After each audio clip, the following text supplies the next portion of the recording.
Yun! Sapsap mga boss. So itong ating mga chubby na male na yellow king cobra gapis, no? Ito natin ilalagay sa ating mga female. Ayan po. Ito puro female to. Lamit muna natin sila mga boss bago natin ilipat. Ayan. Lamit lang natin sila dyan, 30 minutes.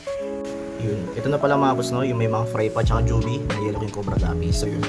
Acclimate lang din natin sila ng 30 minutes, no? Parang dito. So yun, natin tayong 30 minutes dito mga boss. Yun, naka 30 minutes na mga boss. Release na natin sila. Yun. Yun. Alright. Yun, ito, release na natin sila. Mga 30 minutes na. Let's go. Yan, swing free. Oops. Natin sa aking pre. Kasama. Okay lang yan. Yun. Ang dami nila. Schooling fish, oh. Yun. Ayos. Yun lang mga boss. Ayos.